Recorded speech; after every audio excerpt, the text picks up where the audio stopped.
And welcome back to the WatchTower podcast. This is the podcast brought to you by Tower Productions' new podcasting network, the Towercast podcast network. Today we have a special movie we're talking about. But before we get into that, I want to introduce the people that we have. As always, I have my co-host, John Eric Castro, in the room. How's it going, fellas? Get ready for episode 3. This is a genre that I do not know nothing about. That's why we got these special guests right here. Fantastic, man. We also have our people doing the recording in the background and our director. So we have Michael De La O. Hello. With the badass background back there. He has a very awesome perspective. Yeah, we encourage everybody to watch the YouTube version of this. I only do this for the YouTube version, you know? Yeah. So I like it. This isn't audio. We have Austin Young, which is usually in the background and not talking, but today's special episode because he loves this movie as much as I do. As much? Well, maybe not as much. Austin Young, what's up? Yo, still in the background here. How's it going, guys? Yo, the famous we Yo. got Christian Yokomoto Medina, which is our other co-host. Hey. Yokomoto. Going to be an interesting hour count today where we're all going to get really rowdy and fight because we weren't too sure about the choices. And then it's musical, so I don't know how that goes. But okay, I get it. And last but not least, we have from TriCast Pictures, Francisco Castañeda. Special guest. Hey, guys. Thanks for having me. Good friend of Towers, man, and I shit you not, he's one of the only person. Him and Austin are the only people that let me ramble on about La La Land as much as I do. So, shut him down in the spot. La La Land is a movie to ramble on. Exactly. I thank you, Christian. Francis, don't be ashamed. If for those of you that are not, I'm going to get this out of the way right now. We're doing Damien Chazelle's 2016 masterpiece, La La Land. I want to get this out of the way. If you're looking at the YouTube, you can see that I'm holding up my special edition Steelbook, and Yokomoto's holding up his Blu-ray. 6 Academy Award wins, it's boy. Walmart edition, because that edition, Austin has it, and it has some 10 minutes of special bonus features. And if you notice on my screen for YouTube, I'm holding up a paper that has La La Land written at the top. That has the notes. It's not as cool, but... I got my we're right here, gonna show off a little bit because we also busted out our blue special edition. Oh, so we got the vinyl, man. And last but not least, I brought out my Funko Pops. We could skip that. We could skip that. Don't worry, it's all good. Something that I didn't even know it existed. Oh yeah, dude! I was in line for as soon as they fucking announced them. I was like, this is that nerd underground stuff right here. And shout out to Kat because I had a friend that worked at Think Geek. And she reserved it for me so that I could fucking go get it. Sweet. Not that they sold out. Nobody cares about La La Land as much as I do. They're not gonna sell out. But no, yeah, we're doing La La Land today. 2016 picture, 6 Academy Award wins, including Best Director, Best Actress, Best Cinematography, Best Original Song, and Best. I want to say Best Production Design. It should have been. Should have been 7. Best Production Design. Yes. Should have been 7. Thank you very much. No offense. I mean, Best Picture? No. Wasn't it Best Picture? Oh, no, wait, no, that was Moonlight, right? Wow. Moonlight won. Oh, man. Great movie, but they should have won. Best. It had it. It almost had it. It's like that Fisher commercial. Yeah. Just a quick background on Damien Chazelle. What other movies have you made? Damien Chazelle's an interesting character. So Damien Chazelle went to film school in Harvard. He went to Harvard for film school. Okay. Yeah. In fact, his parents are both artists. I believe his mom is. They're both college professors, if I'm not mistaken. But his mom is a painter, and his dad was like a production designer or something like that. I forget. But they're both artists, and he comes from a background of artists, but not of movies necessarily. And Damien Chazelle actually kind of started his career in music. He was a musician. He was in a band. And you could tell with all his movies being just jazz-centric. And just like you said, in terms of background, Damien Chazelle's big pictures have been his first directorial debut is a film called Guy and Madeline on a Park Bench. That was his directorial debut, and then he did Whiplash. Does he have jazz? Because it looks like he's one of those guys that's trying to bring jazz or make it a... Guy and Madeline. Well, all 3 of his pictures revolve around jazz. Guy and Madeline on a Park Bench is actually about a trumpeter who plays jazz. And he shot that on 16 millimeter film, 16 millimeter black and white film. And it's Austin illegally or legally downloaded that movie for me. Hey, you didn't come to me, dog? I got you. Oh, you got Showbox for me? I got him, man. Discount and everything, man. I couldn't find it, so Austin found it for me online, and I was finally able to watch it. It's been on my list forever. And obviously, everybody loves All it. legal. It was all legal. All legal. It was all legal. We called Damien. According to some sources.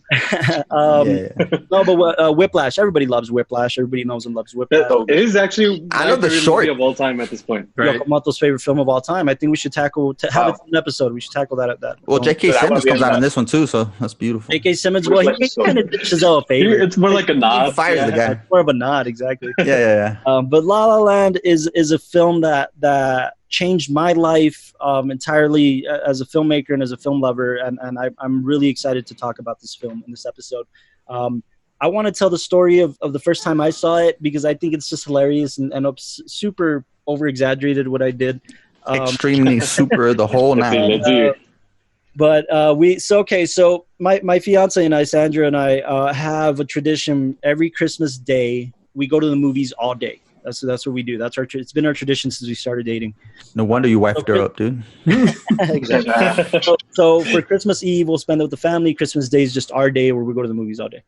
And so we usually try to watch 3 movies. Like, for instance, this last year, we squeezed in Uncut Gems, Little Women, and one of the other Oscar nominees. I forgot which one. Anyways. 2 movies I still need to watch. Oh, dude, you should. Fantastic pictures. Yeah. Anyways, it's the end of the night, and we're on the final movie, and I had been hearing about La La Land. I had been hearing about it. Hey, you should watch this. It's a small movie. It's a small musical. It's not. Oh, it didn't catch you at first? No, I thought it popped out. I knew about Damien Chazelle, and I knew he was working on a musical. But if I'm being quite honest, You were never into musicals back then, or what? no, I was always into musicals. The problem is modern musicals didn't really catch my attention. They didn't set the bar for me. Other They're all than Across the classics. Universe, I didn't really care much for more of the modern musicals. Beatles. And for sure. I hadn't seen Moulin Rouge, and I finally watched it this year, and I loved it. But just modern musicals weren't catching my attention. I felt like they were stomping all over the rich history of musicals. I gotta ask, do all modern musicals or classic musicals, do they have an acting perspective? Like I thought in La La Land, it blended in well, like half and half. Sure, especially Singing in the Rain, because it's Singing- about actors, you know. Oh, okay. So I Yeah, there's several, especially like if you go to Les Miserables and stuff like that. Yeah, Moulin there's- Rouge, would you consider it? definitely Moulin Rouge, man. It was Oscar nominated for Best Actress in that occasion. What's her McGregor? name? Nicole Kidman. Nicole Kidman. She did Nicole great. Kidman. I don't think it was deserved, but She- it was. Yeah, she did great. And well, Mr. Obi-Wan Kenobi as well was the lead in that. Yeah. Fantastic. Yeah. McGregor. Yeah, Ewan McGregor. So, but no, yeah, I think modern musicals just weren't doing it for me. So I didn't really pay attention to it. But I thought, no, you know what? This looks. I didn't know. I went in blind. I didn't know the plot. I didn't know what it was going to be about. I didn't see. That's how trailers. you have to go in, Best way yeah. to go in. Yep. And we went in, and I walked out. They were only showing it in one theater in El Paso, and it was Alamo? Cinemark Cielo Vista. Cinemark Cielo Vista, kind of the Exactly where I saw it too. yeah. And I went in, and I fucking walked out raving about it, and I'm sure I was annoying my fiance. It was a stereotype. He walked out and he was singing and I was dancing. singing, Yeah. I was singing, Dancing. the whole She was night. like, "Are we going home?" And he's like on top of the car trying to replicate the first scene. Yeah. I was on top of the roof. Dude, I was Horrible singing, but trying. So Anyway. I walked out, and I don't know if I texted Austin that day or I told him the next time I saw him, but I was like, dude, we gotta go. You gotta watch this fucking movie. It's amazing. So Did Austin want to go? I don't know, Austin. Did you want to go? He's usually good about movies I recommend. And It doesn't seem like it's Like, Austin's genre. I don't know, Austin. How did you feel about it? Yeah, how did he convince you or what?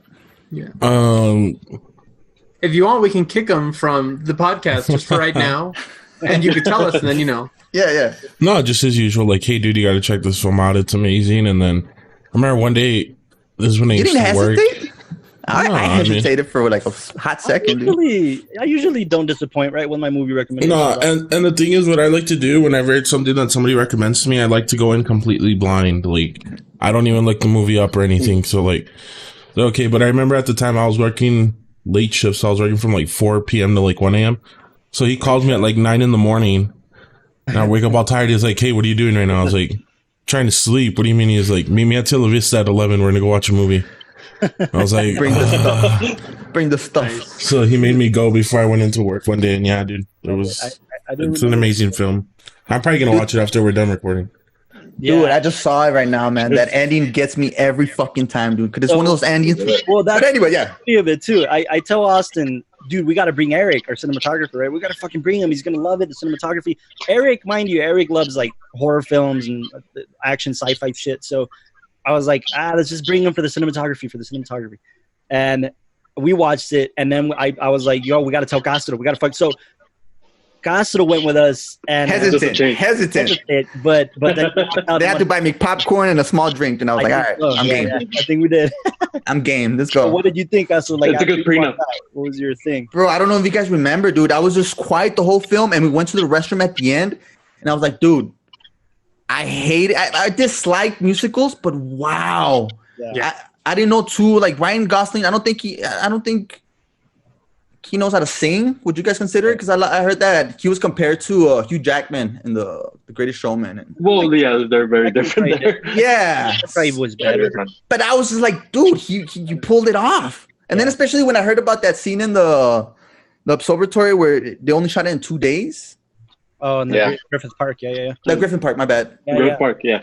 And that's the thing. I think. I mean, we're gonna jump into this, but first I want to hear everybody's perspectives. But God sort of saw it. So that was, if you're counting, by the way, that's 4 times. And then I still went. I think I took Austin with me a second time too.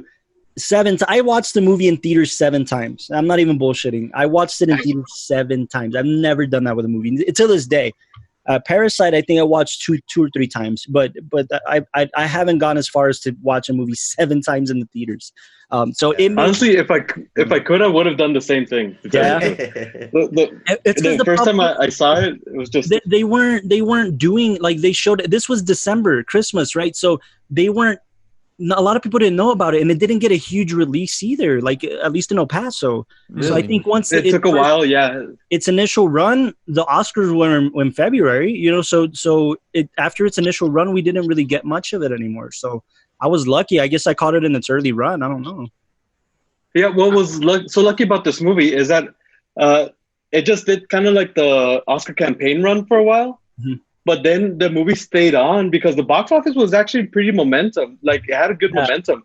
It went into like $120 million, I think. So the budget of the film, which I think is insanely impressive. The budget of the film was $30 million. $30 million from music. 30 mil. Okay.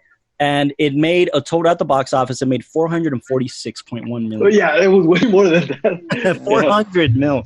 I wonder how much these 3-4 months in theaters. Yeah. I wonder how much they spend to shut down the freeway for the opening scene, man. I think that was one of the most expensive things for the budget. But it was for 3 days. I got a bunch of fun facts for you guys. But before we get into that, Yokomoto de Lao's perspective is going to be interesting because he saw it for the first time ever for minutes ago. For this podcast. So I'd like to hear the Lao's perspective, and then Francisco and Yokomoto, you guys two chime in, man. But just whatever scenes you guys think. What was your impression? Well, here's the thing. Like, I'm a terrible person. I hear the term musical, and I'm like, oh, that's just that. It doesn't feel like my kind of vibe. I don't feel like I want to go and have people sing to me because I guess in my impression, I'm thinking of the little cartoon characters that pop up and they start singing and dancing, and it just frustrates me. But this was different. I mean, from the first scene, just watching the way it opens up. I mean, I guess maybe because of also the love of movie making, you're kind of taken away by just how well put together and crafted everything is. And then once it hooks you in, then you really care about the story in a way that, the songs don't feel like they're trying to be cliches and overthrow like the emotion of like whatever's happening. It feels like this natural transition into dancing song, but it's wonderful. I mean, it was eye-opening for me to just see how amazing of a film it was and how much I didn't want to see it at first because I gave it that title, but then man. I gotta ask you. Oh, my bad. No, you're good. I wanted to ask him about that scene, I guess, because he's into those lights and colors when they're getting dressed to come out. What did you think? The second song. Yeah, because I don't understand the color tone when she goes into the restroom and it's all red, but you only see the blue popping out. Here's what I interpreted from the scene. I mean, the cinematography wanted to capture. Okay, let's go back. Let's go to the first scene where we see a bunch of people coming out of their cars and dancing and singing, right? Right. And let's look at the color palette, not from the sense of the lighting, but from the sense of like how it's playing into character. When we see all the characters kind of come out, everybody there is really singing about the same kind of passion and goal that they all have. It's to make it. It's to basically go to whatever it might be, this fantasy world and make their dream come true. Yeah. Ultimately, they're all kind of getting washed out because they're all fighting for the exact same thing, and it's hard to tell one person from another. And you see that in the like early that's so fucking deep. Yes. You see that in the early scenes when she goes into the audition and she's wearing the exact same clothing as everybody else. Yep. But everybody there has their own story and everybody feels like an individual, and the colors on people's clothing and all that reflects that. So when you go into the early scene when she's like changing and they're getting ready for the party, if that's the scene you're talking about. Yeah.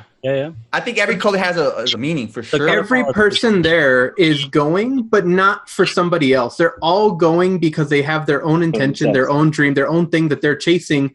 And what you're seeing is a household of people just clashing and mixing together. No color is able to stand out because everybody has their own passion that they're chasing. Right. Nobody's able to actually succeed in that household because one person's fighting to get in one movie, the other person's fighting to get in another movie, the other person is fighting to go here. Even like she says, I don't want to go to the party because it's just a networking event. Like that's all it is. It's just you trying to get your foot in the door. Especially the argument scene too. I feel like I'm just like everybody and they're better. And if you notice, claimers. Once she starts, the main actress starts her relationship, it shifts from being this multicolor world of seeing all these people and all their different fantasies, and you're just focusing on the individuals. You're focusing on this clash between Ryan Gosling and her, and it's just, that's when you'll notice red and blue is the main colors you'll see when it's describing their passion, their environment, and where they feel most comfortable with. You know? Well, at the end, they changed it. At the end, it's blue and purple. I definitely want to tackle that, guys. I definitely want to tackle that and get into art direction and get into... Hold on, super quick. Can I chime in something, Carlos? About, because this guy knows about colors. I'm going to forget it. Yeah. One of my favorite things, I remember the first time I watched the movie, I was already like kind of liking it. The first scene is incredible and everything. But it wasn't until someone in the crowd, which is the song that you guys are talking about, where they're getting ready, they're talking about the party, and then they actually go to the party. Is that scene where she comes out of the bathroom and everyone's kind of like acting in slow motion, and it's all practical. There's no CG. Yeah. Dancers acting like that, and then the camera goes into the pool and they start like swirling and it's moving. And I remember thinking kind of like the same thing of like, everybody had their own colors, and it was finally like kind of like individualism of like everybody standing up for their own whatever. But then once it gets blurry, you realize that that's what those parties are. It's kind of like it's a blur. Nobody's standing out. Yeah, no one's standing out, and everybody's going with the intention of standing out, but it ends up just being a blur. And that's kind of like a criticism on LA and filmmaking or whatever. The film industry. But I love the idea of her kind of like just weaving through it in slow motion and realizing it. Like she's very aware of it, and that kind of makes the audience aware of it too. For the rest of the movie, we're with her in that kind of disappointment of what the film industry and LA and everything is to her, but also kind of like cheering for her because we after that scene is when she meets Ryan Gosling and they go into their love story. But it's almost like the perfect setup for someone who's disappointed in everything she wanted.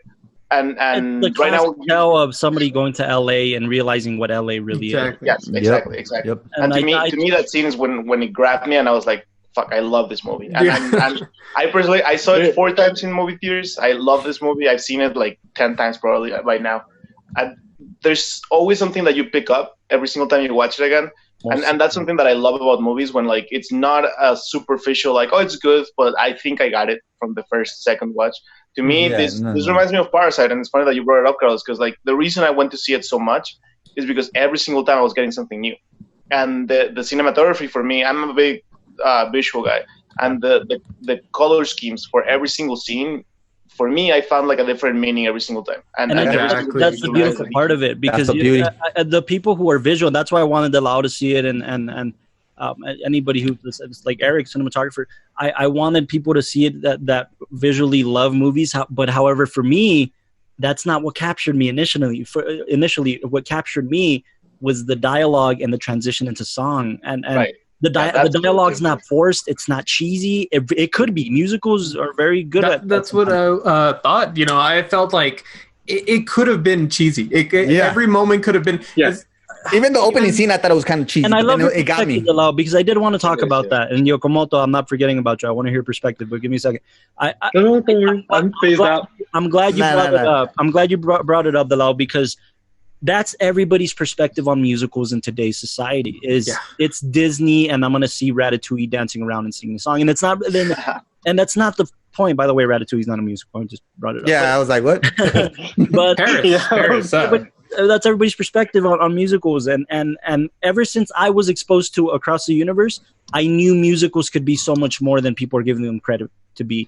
And when La La Land did it, I felt like La La Land was bringing in musicals into a modern world and proving that they could be just as good, if not better, than the classic musicals we admire. But before I get into like the inspiration of that, Yokomoto, what was your perspective, man? What was your thing on La La Land? La La Land. I'm more on when musicals come for me. I mean, I love musicals. It's one of my soft spots. Yeah. And usually for me, like if a musical causes me to just like immediately start bumping my leg, immediately want tapping your shoe, follow the dancers, follow the syncopated rhythm. Yeah. If it gets me right from the start, I'm in there. I mean that means the musical is awesome. And then from there on, then I'll see what it is the cinematography like, which is with this movie it was perfect. Yeah. And especially the editing. The editing in this movie is just so awesome. It blends with the music. It blends with the music. The costume. With especially yes. Everything's just so awesome in this movie. The moment I got out of the theater, I stood there for a second and just saying, "Man, this is a perfect movie of the year." It's one of those things that like not to what is it called? So anyway, not to it hits every beat.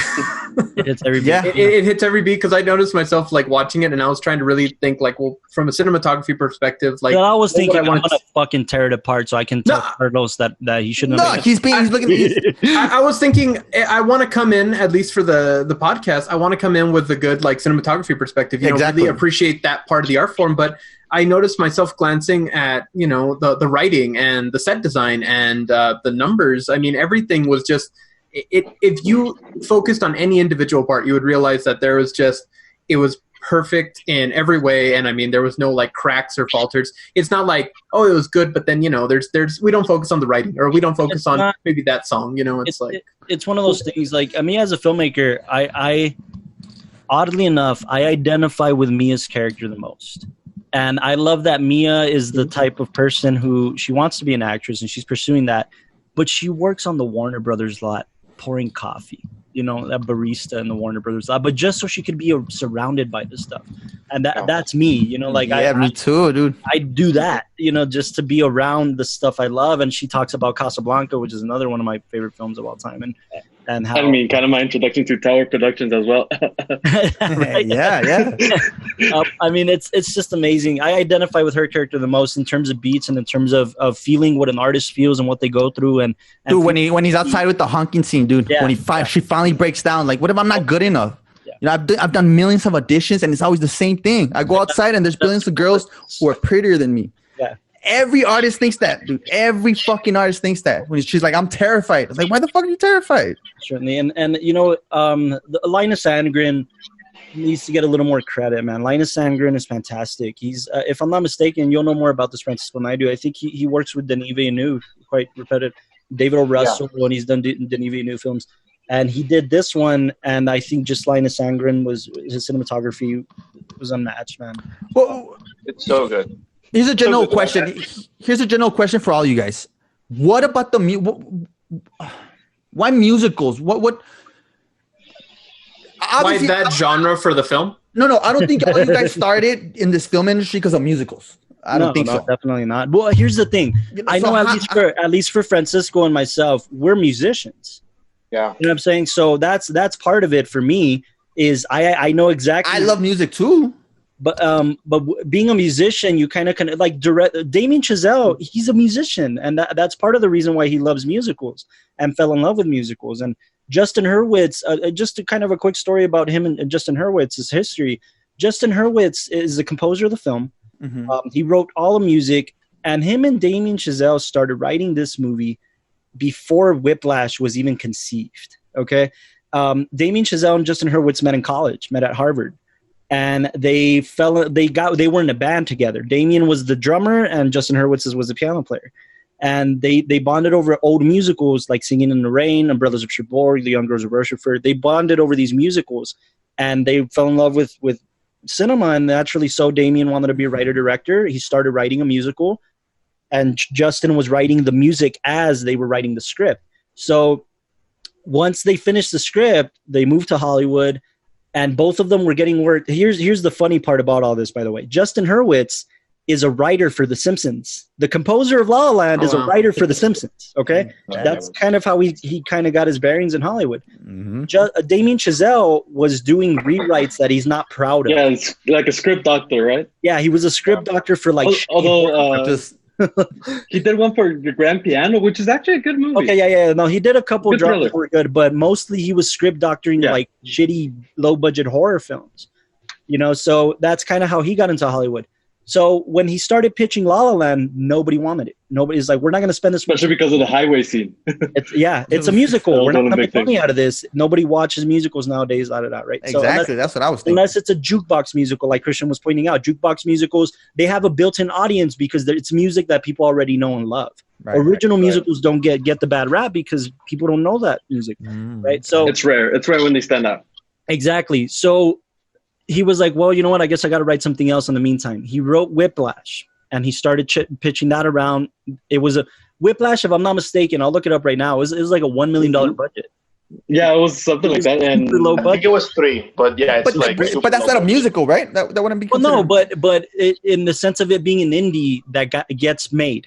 Yeah, okay. Damien Chazelle was able to shine and like, hey, I can direct. I can do something, right? Right. J.K. Simmons, and that movie having Best Picture nominations and stuff like that. I mean, J.K. Simmons won Best Supporting, right? Yeah. Great character. So it gave him the spotlight that he needed, the confidence for people to be like, all right, we'll make your musical. So La La Land was produced in 2016, late 2015, early 2016, and originally, a fun fact for everybody, it was supposed to be because of Whiplash. He already worked with Miles Teller. Miles Teller was supposed to be Sebastian, Emma. I always forget her last name. Emma Watson. Emma Watson was supposed to be Mia, but Emma Watson was casted in Beauty and the Beast, right? And then Miles Teller was casted in I think the Firefighter movie. And that's why the scheduling problem. Was it Fantastic Four at that point? You're right. It might have been. I think horrible movie, dude. Wait, horrible what was this? remake. 2016? Horrible remake. I'm so happy because Ryan Gosling came in and Emma Stone, and Ryan Gosling was kind of casted first. Emma Stone. Damien Chazelle had seen Emma Stone in a Broadway play of Chicago. She was in Broadway. Small interesting thing there as well. Ryan Gosling was also actually being considered for the Beast in Beauty and the Beast. Really? Oh, really? Yeah. Hey. I was looking it up. And, nah, definitely hell no. So Chazelle it just happened for him the way he wanted it to. And look, any interview you see of Damien Chazelle in regards to La La Land, he talks about, more than anything, he talks about his influences. Okay, he talks about the musicals that came before him that he fell in love with. Singing in the Rain was the big one. If you watch Singing in the Rain, if you haven't seen it, I watched it for the first time this year, shamefully. I had never seen it, okay?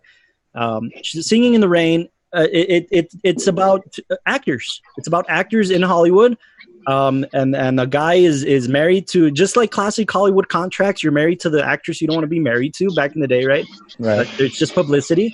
But then he falls in love with an extra, and the extra ends up kind of becoming, it's kind of like the artist. Like, she's kind of in the background and doing like Hollywood parties and shit, and she gets discovered and they fall in love and she becomes a bigger actress. That it's about Hollywood and actors. That's what Singing in the Rain is about, The Umbrellas of Cherbourg and The Young Girls of Rochefort, the two Jacques Demy musicals, French musicals. Those are the ones you were fighting for, right? The first one? I fucking love them, man. And I fucking love those musicals. Chazelle notes, like, he doesn't shy away from it. Those were the two big inspirations for La La Land. And when you see them, dude, The Umbrellas of Cherbourg, it's pretty much the exact same story. Is that true, Yokomoto? It has the same feeling. Yeah. Same feeling. I mean, it's not. You're right. Especially because of the ending. The ending has an actress. Yeah. It's about a guy who pumps gas, who wants to own his own station one day, and it's about a girl who works in a retail shop that wants to leave the city she's in. She wants to do something bigger. Right. Okay. But it's guy meets girl. Guy and girl fall in love. Guy and girl don't end up together, and we get the same ending. The same ending, the same feeling at the end that we get in La La Land. That's the Umbrellas of Cherbourg. Really? It's the same. Yeah, one of the things that Damien Chazelle says when he talks about writing it, like he says that he wanted to do something of Umbrellas of Cherbourg, have that kind of depressive ending in a way, but at the same time, that's why he wrote the epilogue. Where they also have that other alternate history. You don't see that for the Umbrellas of Cherbourg. And that doesn't happen in the Umbrellas. The Umbrellas of Cherbourg, by the way, what's amazing about this film is that it's a musical, it's an opera. Every single word in that film is sung. Every single word in that film is sung, not talked. Every single word is no one is dancing. It's just singing. Yeah. No, it's good, Castro. I thought the same thing. No, it's good. It's fucking great. Look, it's one of those, at least you should watch it at least once in your life. Exactly. Yeah, no, it's good. That's why I like La La Land, because it gave a brilliant blend. You still get the emotion. You still get everything from the operatics, dude. It's insane. No, yeah, for sure. Umbrellas of Cherbourg is Damien Chazelle's favorite film of all time. He's gone on record of saying that, right? Yeah. Even the director of this film says, "Oh shit, okay." This was his favorite film of all time. Number one. Number two, I think I might have told you guys this story, but in pre-production when we were working for the show, but James Gunn, which I love, Guardians of the Galaxy director. Hell yeah, he's fantastic, right? Super. And he's been doing a film challenge on Instagram, and one of the days the challenge was name a film that was the most visually striking film you've ever seen. And he named The Umbrellas of Cherbourg. Wow. He named James Gunn, the director of it's weird that James Gunn would be. I'm not even going to answer that. Which one are you guys most visual? One thing for sure is that once you see Umbrellas, like the color palette is taken straight out and put into La La Land. Like that's making me want. Okay. Got me. Say whatever you want about the music or anything like that, but once you see the actual picture, you'll see it like, oh man. I'm one of those guys. I gotta get visually intrigued, and then good musicals and umbrellas, man. Because Singing in the Rain's umbrella sequence too. No, but visually, the aesthetics and the color palettes of Umbrellas is fucking amazing. And The Young Girls of Rochefort, the other Jacques Demy musical, French musical, it's not a similar story at all. However, the music is the music is super. No, that one I haven't seen. Inspired by the music. It's literally. It's a good story. It's a good tie around. Like it's kind of a. It takes you into the perspective of different people in this small town in France. Okay. But it's like an hour outside of Paris or something, and they're trying to it's called Rochefort, and everybody's kind of talking about how they need to leave this small town and shit like that. And what's awesome is that typical Gene Kelly makes a cameo in The Young Girls of Rochefort. Oh yeah, yeah, Gene Kelly, That's awesome. Singing in the Rain, Gene Kelly, and he makes a cameo. At playing an American that this girl falls in love with, and it's an American in Paris. American in Paris, yeah, exactly. It's so fucking cool, man. But I recommend watch the Jacques Demy French musical. If you love La La Land, you're gonna love the Jacques Demy musicals. And for any physical media lovers, both of them are in Critea collection. So yeah, you should buy those to kind of like support. I have them. I should have got those down too. All right, coming back to La La Land, man. I gotta ask each one of you guys, which was your favorite scene, or which was the one that taught you more, or just stood out? Yeah, I know yours already, but let's start with Yokomoto. Ooh, okay. Well, it's acting, the visual, the as far as favorite scene, it's between two scenes. Okay. One, the epilogue, every single beat that the epilogue hits, it's breathtaking. Yeah. It tears my eyes every single moment, especially towards the end. So there's that. And it could have gone wrong, but yeah. And the summer montage. Yep. Which is it's the moment when they got together and they're all happy. Oh, and it's all the highlights, right? You just hear the music. Yes, yeah, yeah. You just hear especially the whip pan that the camera does. Lighthouse Cafe. The whip pan at Lighthouse Cafe. Yeah, that is one of my favorite things.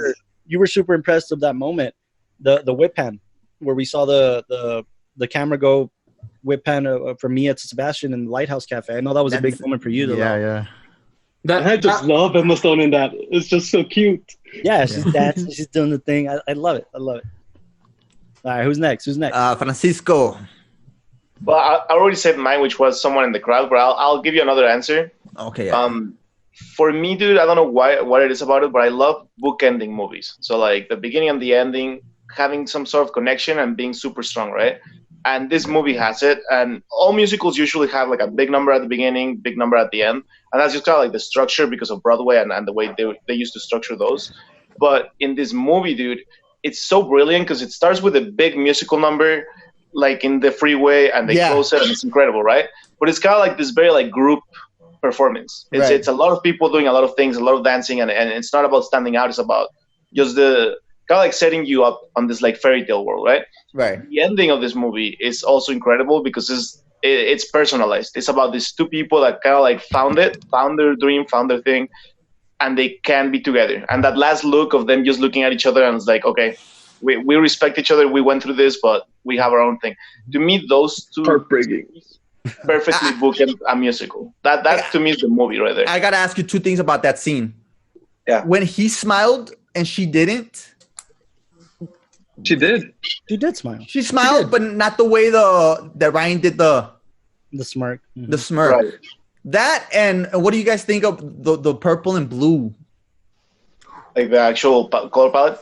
For me, dude, the smirk of Ryan Gosling is totally like just like an acknowledgement of like, I see you and I respect you, I love you, but this is it. We're moving on, right? And Emma Stone just kind of looking at him. So it's the nostalgia. It's realizing like, yeah, like we do love each other, but this is it. I'm with my husband. I got to go. Like there's all these things attached to it, which I love because it's, you know what it is, Eric, is that sometimes you see performances that are so over the top and they're trying to like cream at you the message. Right. And this is just like very soul performance of like you kind of like write into it what you want, right? Like you're gonna put into those looks whatever you felt in the movie. They're not telling you what it is, you're just putting it in. And for Carlos and me who are like filmmakers and we have like those complicated romances and it's the artist way of like seeing life. Yeah. You add so much to that. You add so much meaning to those looks that I remember seeing the ending with my girlfriend and she started like hating me. And she was like, "No, it can end like this. What is this?" And I was like, "I didn't make the movie. I'm sorry." But it's just like that frustration of like you want to have the ending. What was her frustration though? My bad. What was her frustration? Maybe it was.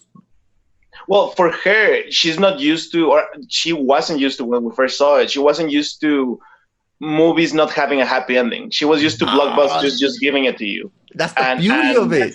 And for her, she wasn't used to that. I'll tell you a little bit about that too. Like I don't know if Austin's gonna kill me or he's gonna cut this out or not, but we'll see. I'm working on a musical right now, so for those listening out there, I am working on a musical, and I can't say much about it. I think almost everybody in this panel has read the script. It's already done. It's a feature, and it's conceptualized, and it's some of my favorite thing I've ever worked on. And I have an ending where a sad ending, but it's also very lighting and very like I'm with it. Sad hope, right? Yeah, and that's what I love, sad hope. And my fiance was like, no, they shouldn't have ended like this, right? And then a good friend of mine who's a former teacher of ours, she gave me notes on the script, and she's like, your ending is gonna piss every single girl off. And that's what La La Land is. Is going to piss every single girl off.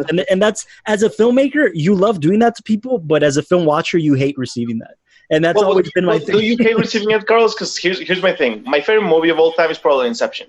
And Inception has that ending where like it just leaves you kind of like hanging, and you don't know whether it was a dream or not. And it's kind of like one of those like, oh, come on, commit to this. Like, tell me what the ending was, right? No. But that's kind of what the magic of it. The magic of it is just not knowing.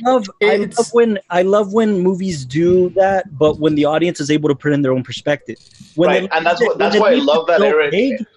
When they leave it so vague that you don't even know what to make of it. Look, I know you're gonna say I'm wrong, Francisco, and that's okay. But 2001: A Space Odyssey did that for me. What? That ending was like, whoa. Look, here's the thing. Put my own perspective on it. Wait. I feel like too vague. You know what I'm saying? No, man. It's just the imagination of what the complexity of what the universe is. The big black blocks. Like, Okay.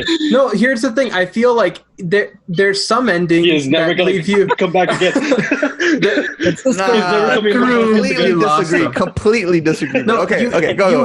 Those moments are big. Look, let me put it to you this way. Francisco loves Chris Nolan, and I know Austin's favorite director as well. I felt like I had more of that moment in Interstellar with him and the daughter, and just that final kind of. But there's closure. There's closure to that one. I guess there is more. She sees the daughter, and his plan worked. I felt more in that scene than I did in the Inception scene. Here's the thing.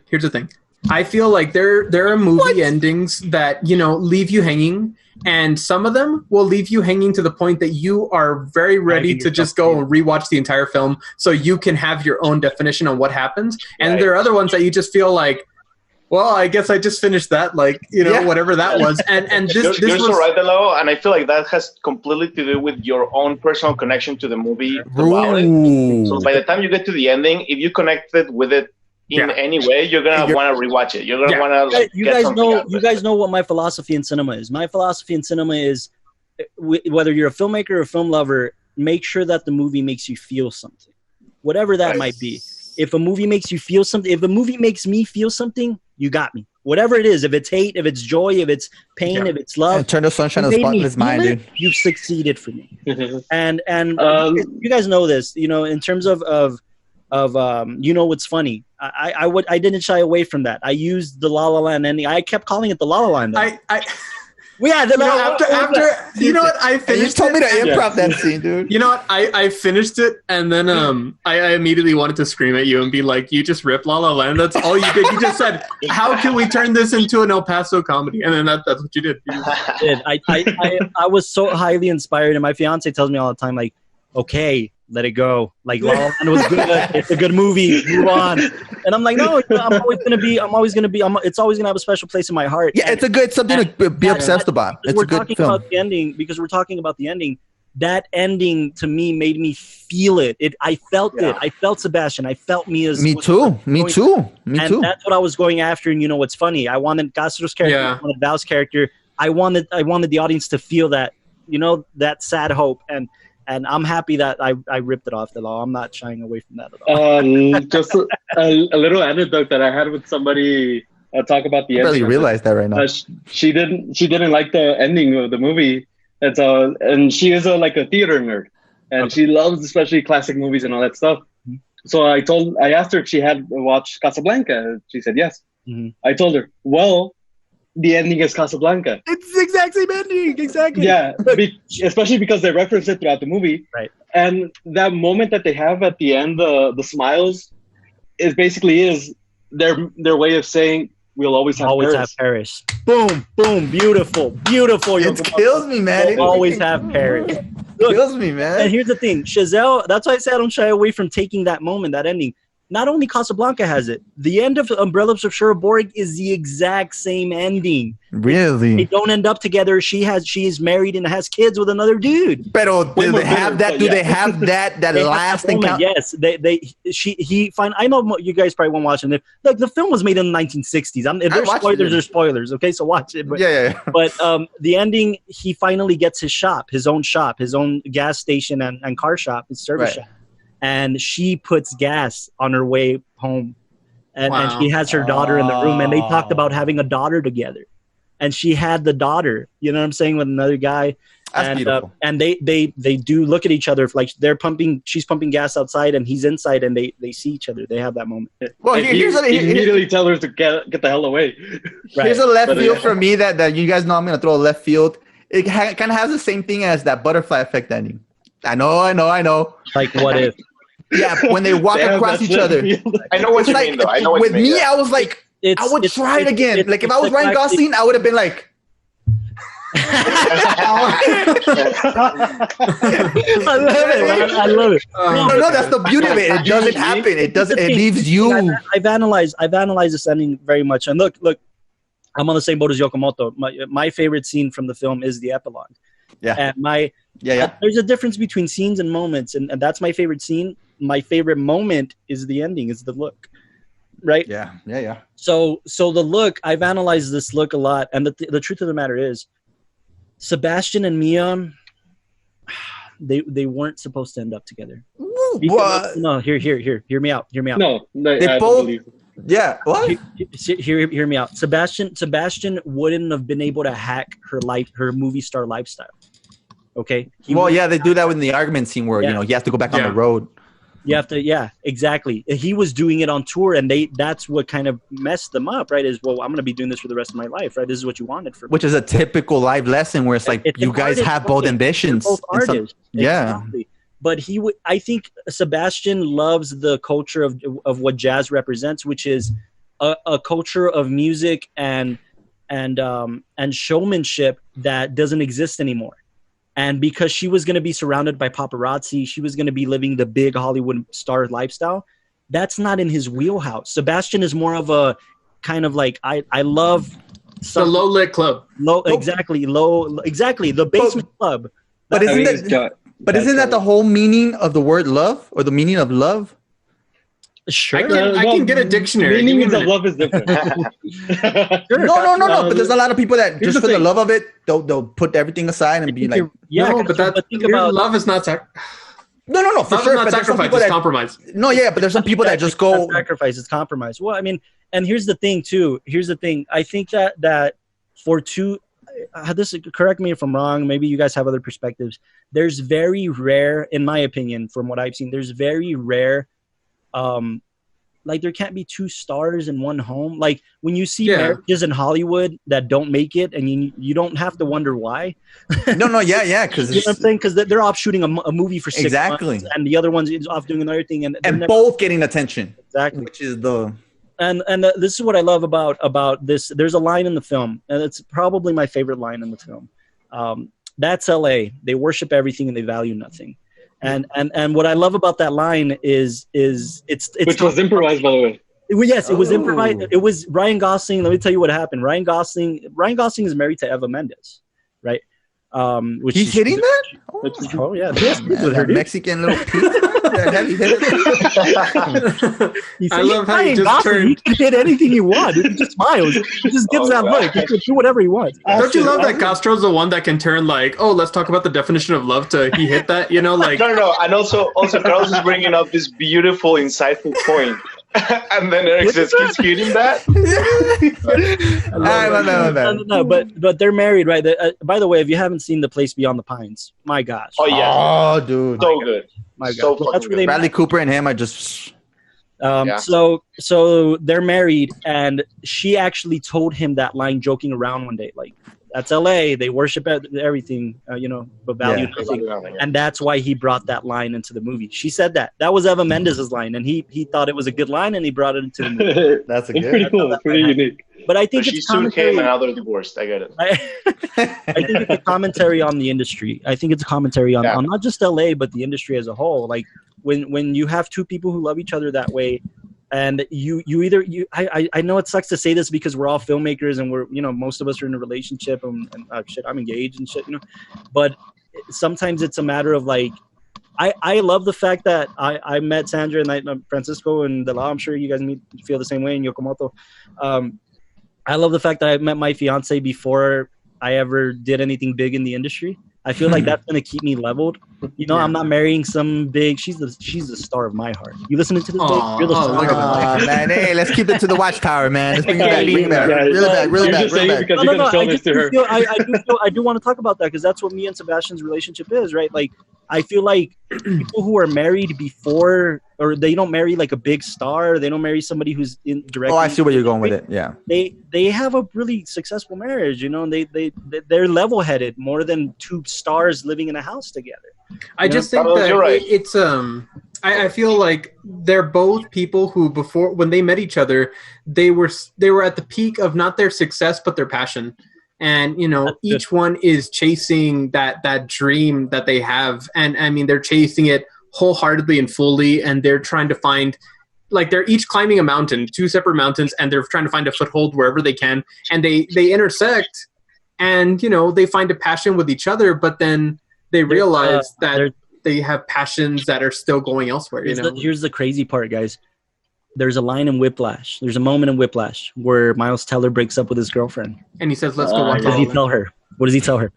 He tells her, I want to be one of the greats. And I feel like I shouldn't be in a relationship because I have What? Say it again? Yeah, he says, I want to be one of the greats, like one of the great jazz musicians. Oh, I thought he said, I want to be with one of the greats. No, I want to be one of the greats. Oh, okay. Right? Yeah. So I want to be one of the greats. And in order to do that, I have to chase this dream like wholeheartedly, which means I'm not going to have time for a relationship. That is so true. And that's Chazelle's writing. You know what I'm saying? That's so true. That scene is so amazing, by the way. In that is so fucking true. So it's crazy, right? I mean, just that dynamic. Francisco, you were gonna comment on something. A couple things. First, a stupid joke. I'm also happy that you met Sandra before you went big. You know, and you're right. I agree.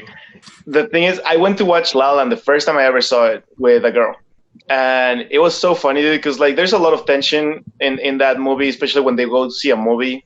Mia and they watch Rebel Without a Cause, a fantastic moment. And there's like the scene is made up to like show you the tension of two people like into each other, and they show the hands and everything. Yeah. And I remember thinking like, oh, the girl I'm watching this movie with is she's not it, Chief. Like she's not gonna be this big romance or whatever. And like a few weeks later, I met Jibelle, my girlfriend, and watching it with her was totally like the opposite experience of like we both felt that. Because Jibelle also is a writer and an artist in her own right, and like we both felt like that. I feel like that's why she started hitting me at the end of the movie because she was like, "Are you trying to tell me something? Like, what is this?" Right?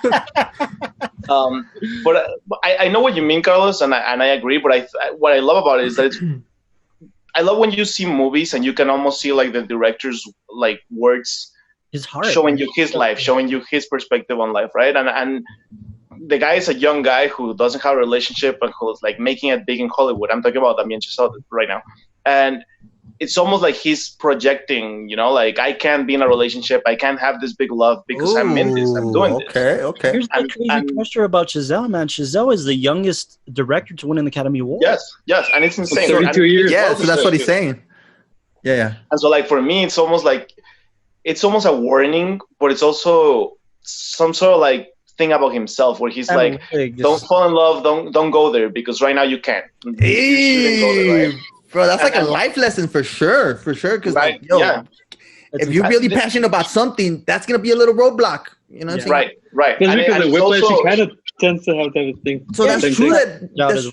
I love how she sprinkles that in. Okay. Yeah. I think Chazelle is a genius within his own right, man. And look, man, every filmmaker I admire, and Chazelle falls into that category. It's not just because he made a great musical. It's not just because he made one of my favorite films of all time.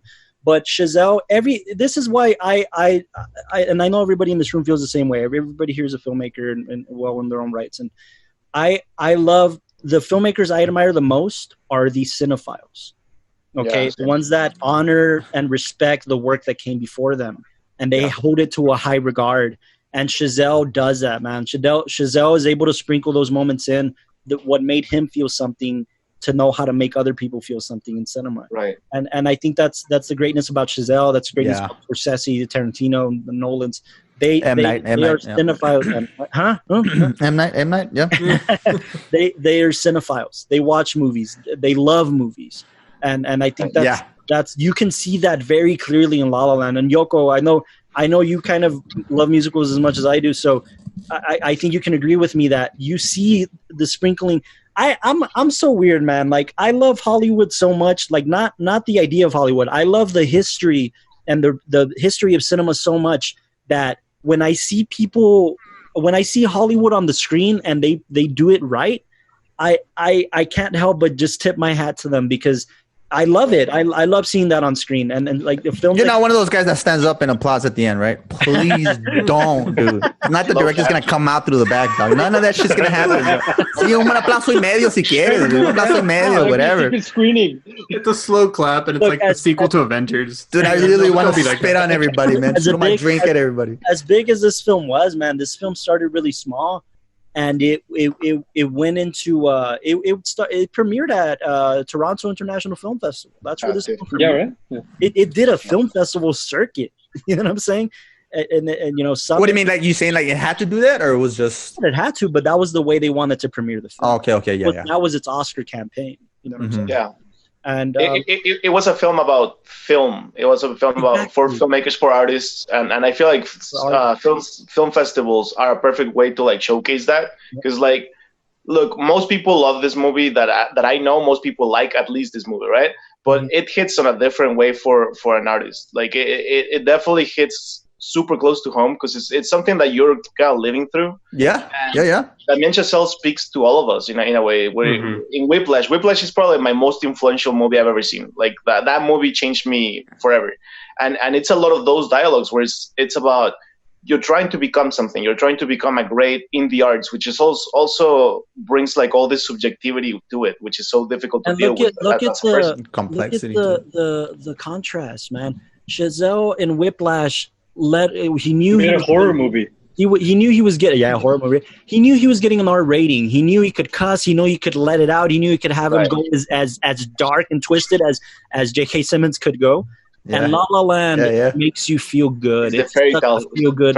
Film. Yeah. And look how much of a comedian he's already. I mean, if you haven't seen First Man, I think First Man gets a bad rap. It's not his best movie. But it's a really good movie, though. But it's a great film. And it shows you the versatility that Chazelle really can be as a film. He's an Oscar winner at 30. You know what I'm saying? Like, it shows you the versatility that this guy can be. Like, he's just getting started. I have this philosophy. Sorry, you can go. Go for it. Oh, no, it was just a quick, trivia thing. Damien is the first director to win Best Director. To win Best Director for a musical since Bob Fosse for Cabaret, which was in 73. So it just tells you how. For sure. Music, exactly my point. Sorry, Francisco, you were saying? No, I was just gonna say I have this philosophy of, as filmmakers, as new filmmakers, it's almost like our responsibility to stand on the shoulders of giants, right? Yes. We have all this incredible history behind us that is like teaching us how to make great movies, but it's also like on us to make them just a step above that so that the next generation does the same, right? And to me, that's Damien Chazelle. He brings all this like film knowledge and all this music knowledge, right? But he crafts an actual film. He doesn't just like make umbrellas and goes, well, I did it, job done, right? Exactly. It's almost like he uses the techniques and he does an homage, but it's his own thing. It's his own movie. In the world of reboots and remakes, when you have a filmmaker taking the films he loves and making them his own and pushing the envelope and pushing the medium, I mean, La La Land set a standard for musicals that's going to be really hard to beat. Okay. Yeah. And it's all practical, no CG, just Moulin Rouge and just like The Greatest Showman. This is all I was talking to Francisco about this yesterday. The film was shot from head to toe, like a classic, the aspect ratio of a musical in CinemaScope. You know what I'm saying? And that's why they can't bullshit you when you shoot in widescreen. They can't bullshit you, and that's what I love about La La Land. You can't be bullshitted because it's shot in widescreen. You see their top of their heads, the top of their feet, and it's that. I love that. I mean, you watching the film. One of the first notes I wrote down when I was trying to look at the elements that I really appreciated from the film was the framing. It's incredible the way that they used the framing as not only a way to just you're not just telling the story. These actors are going to start acting. Let me put the camera there. There's so much care taken into what they're covering, what they're showing, what's in the shot, what's not in the shot. I mean, even when you look at the first scene when she's at her rehearsal, or not the rehearsal, but she's at her audition, and you see the girl in the background knocking. And even though the framing shows the moment's supposed to be on you, she's in focus entirely. Yeah, even though the moment's supposed to be on her, it's the distractions and it's everything that's happening around her, and it's just watching her. By the way, go from that moment was inspired by an actual moment that Ryan Gosling had in an audition. Yeah. That actually, like, Ryan Gosling happened to him. Somebody knocked and was like, "Can I get you a sandwich?" Like, that actually happened to Ryan Gosling and shit. So it's crazy, but I mean, yeah. No, the framing, you're right. And Damien didn't shy away from that, Delao, just to kind of piggyback off your point. He said, I want the framing of La La Land, I want the composition to be in MGM-style musicals. MGM was the king of musicals back in the day. That's where they rolled their bones. Okay, and this now it's owned by Sony, right, in Colombia. So, but in fact, the Sony lot is the original MGM lot, and MGM Scorsese shot New York, which was his only musical type of film, and he shot that on the MGM lot for the same reason, because the MGM lot, it's a movie studio. You can tell, but that's the movie magic in it. It's crisp, you know what I'm saying? Yeah. And Chazelle said, I wanted to shoot La La Land in the style of a classic MGM musical set in modern day.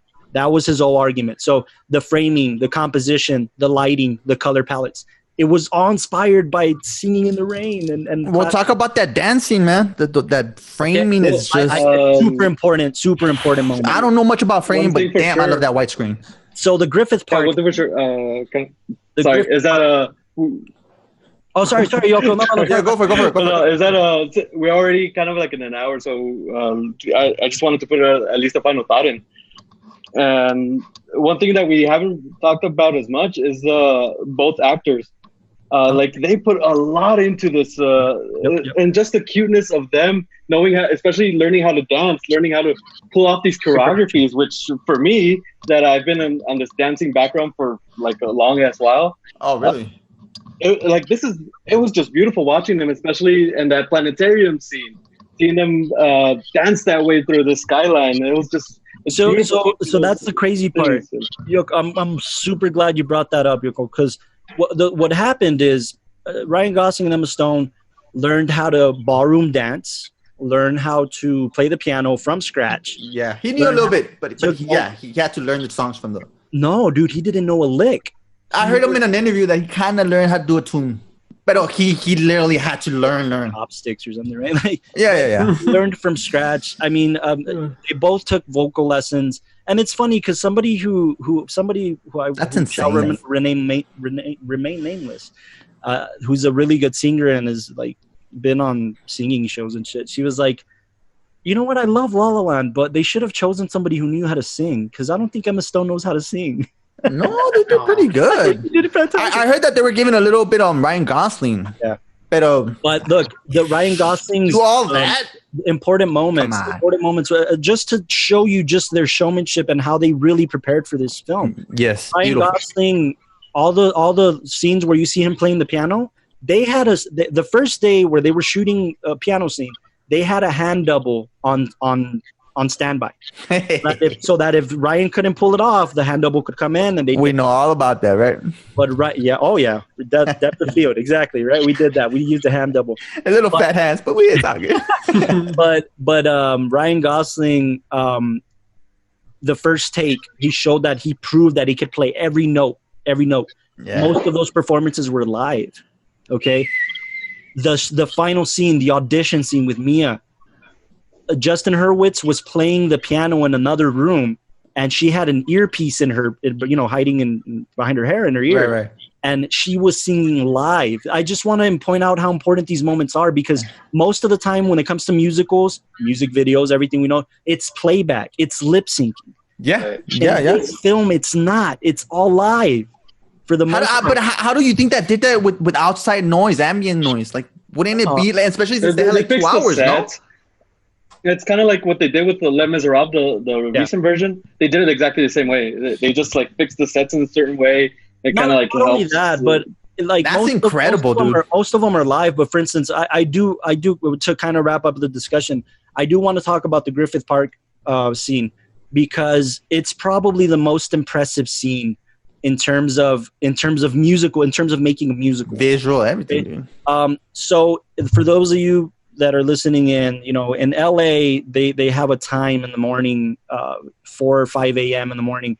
I think it's like 5:45, if I'm not mistaken, in the morning, where they call it magic hour because you see the purple hues in the light. So all of that was not recreated. It's real. It's practical. It wasn't CG'd in. It wasn't lighted.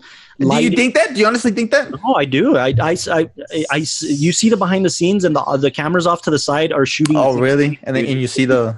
You know, on a similar note, real quick, before you continue on, I mean, all the times you see like these locations, like when they go back to like Mia's house, and it's that little corner house that's right there in the library. She goes to in front of the library before she goes to the audition and all that, and how beautiful the sky tones are, first at night and then in the morning. And I mean, every time I saw a use of like natural lighting and really trying to show off that sky, it was more than just like, oh, what lighting's going to light the house. It was a real appreciation for the way the morning and the environment blended into like what they see, you know. It's also important to note that this film was shot on 35 millimeter film, on celluloid. Okay, so that's in terms of the color capture, shooting on film versus shooting digital, you have to pay attention. It's so much harder to shoot on film. It's so much harder to light for celluloid than it is for digital, because you can fix anything in digital, but they couldn't fuck up on celluloid because, number one, that's money. Number two, that's the color capture that it's going to get, you know? Yeah, Castro has it on his screen right now. It's beautiful, man. And that moment, by the way, Francisco, I'm glad we got that bench shot yesterday. Yeah, same. Hey, how'd it go? Oh, how'd it go, man? Good wedding pics. Yeah. So just a fun fact for everybody listening in. I asked Sandra if I could talk about it, and she said yes. My fiance and I finally shot our engagement pictures, and gracefully was like, "Hey, man, when we got engaged almost a year ago, he was like, hey, man, congrats. Love you guys. Just wanted to let you know I want to take your pictures. Like, that's my gift to you for getting engaged." So he took our pictures like free of charge. So. I'm super grateful to Francisco because he's my favorite photographer here in El Paso, man. So you didn't even buy him a soda, a slice of pizza, some French fries. We got together. You brought him to the show. I brought him. Yeah, I invited him to be. Francisco, I gotta ask. Was it like that scene from La La Land where you just went to Carlos and you're like, yeah, bite your lip. Okay, yeah, now hug it. Yeah. That's exactly it. Like, okay, pull it down. Look at me. Just like that. But no, Francisco really is like my favorite photographer, not just in El Paso, man, but like from photographers that I know and stuff like that. And I love you too, Lalo. I've only seen very little of your photography. You need to show me more. I'm sorry. You need to take pictures of me. Look at what I can do. No, but really, and he did us the favor, and my fiance, Sandra and I are very bad at keeping surprises from each other. We always let it out one way or another. So she was gonna surprise me. She texted Francisco and was like, "Hey, I want to surprise Carlos. Let's do like for one of the poses or one of the little segments, let's do a La La Land themed photo shoot." Of course. And I'm like, no way. So yeah, we ended up getting there, and he shot some La La Land pictures, man. That I haven't seen that's cool. Like, I want to see them edited, but I'm sure they came out great. And we did the whole thing. Showed her yellow dress. We did the bench. We did the skyline, everything. Did it? Yes, go all out. I had to learn how to tap dance. We did the numbers. I had that's what made the surprise really hard. Like, why am I learning how to tap dance? Francisco's like, I'll make it work, man. Just do your best. Dude, I told him, if you guys don't dance, I'm not taking a single fucking picture. They wouldn't dance for me. No, but shout out to him and Jibel, who was there helping us out as well and helping Francisco out. No, it was great. It was super fun, and also like. There's something about just connecting about films, and this movie is so important for both of us. So like I knew how important those pictures were gonna be, because I mean this is kind of like behind the scenes kind of things, but throughout Carlos and my relationship, we always talk about La La Land. I don't think there's a single conversation we've ever had where at least it's not brought up in some way or form, because we both love it and it's so influential for both of us. I think Carlos even more than me, and so like. To have that connected to an important event in his life, like that just goes to, I think, just bringing it back, that just goes to show you like the importance of this movie, you know, like the fact that it has that much of an influence on Carlos and on other filmmakers, other people, like that was so special. And like we went to like a place in El Paso where you can see like the skyline, and it was like in sunset and everything. Yeah, I was gonna ask you, was the lighting perfect and everything? Like, was it? The lighting was pretty good. The lighting was pretty good. It was pretty good. Yeah, we don't get the purple hues of the natural LA thing, but like I'll just edit that. I'm not 35 millimeters like this. We're not there yet, guys. But it was fantastic. But it's gonna be good. Yeah, we'll bring it back. My bad. No, bringing it back to the movie, but just in terms of what Francisco said, and look, I can attest. I don't have to, like, Francisco, especially, and Castro and Austin. You guys read my new script, and you saw just how heavily it was influenced by La La Land. Oh yeah. How much I wasn't like, what's funny, where I stole shit and I put it in the movie. No. You definitely. I wanted to do something for El Paso. I want to do something. I was going to say something, but I didn't want to say too much. But okay. I think as long as we don't say much, but I wanted to do something for El Paso that La La Land did for LA. I think El Paso needs to be seen the way LA. Because El Paso has a lot of scenic drive, the Star. It's got some beautiful places. So I think that's what I wanted to do with my musical, and you guys can tell me if I'm wrong, guys. I mean, I'm obviously talking about my own work, but that's how much it's influenced me, and my new musical. Really, I put a lot of heart into it because of how much La La Land influenced me and impacted me, and I hope my film does that for people in the story. No, man, you already heard it from me, but like I told you that it's my favorite thing that you've ever written, and part of it is that you can read the passion of the subject matter. And I'm not just saying like musicals, but like the storytelling of a musical is very similar in many ways, and it's not just La La Land, this Umbrella, Singing in the Rain is yours.